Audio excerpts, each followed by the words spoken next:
বাবা ছিলেন সরকারি চাকুরিজীবী, ঢাকা শিক্ষা বোর্ডের চেয়ারম্যান। 9টা 5টার গণ্ডি বাঁধা জীবন ছিল তার, কিন্তু এই জীবন চাননি তার ছেলে।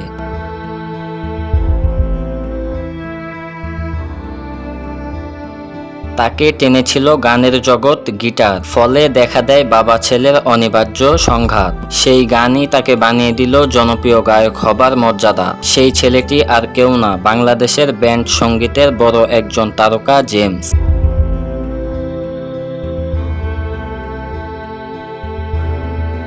শেষে গানের জন্য নিজের ঘর ছেড়েছিলেন জেমস। এরপর তার ঠিকানা হয়ে গেল চট্টগ্রামের কদমতলীর আজিজ বোর্ডিং এর 36 নম্বর কক্ষটি। 1980 সালে বন্ধুদের নিয়েই গড়ে তোলেন ব্যান্ড দল ফিলিংস। 1987 সালে প্রথম অ্যালবাম স্টেশন রোড প্রকাশিত হলো।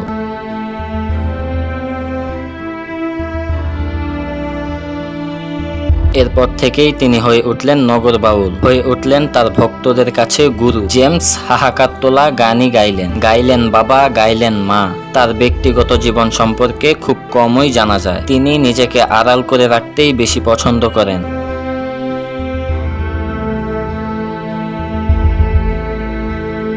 অনেকে হয়তো জানেন না তিনি দুর্দান্ত ফটোগ্রাফার, ভালো ছবি তোলেন তিনি। অনেকে এটাও জানেন না বলিউডে তারকা হওয়ার সুযোগ পায়ে ফেলেছেন তিনি। খ্যাতি আর অর্থ ঘুরঘুর করতে থাকে তার পায়ের কাছে।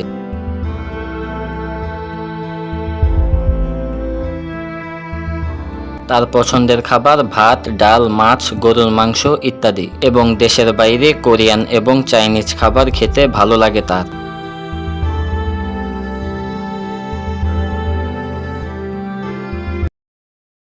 ভিডিওটি ভালো লাগলে এখনই আমাদের চ্যানেলটি সাবস্ক্রাইব করুন আর পাশে থাকা বেল আইকনটি বাজিয়ে দিন, এবং কমেন্ট সেকশনে জানিয়ে দিন আপনার গুরুত্বপূর্ণ মতামত।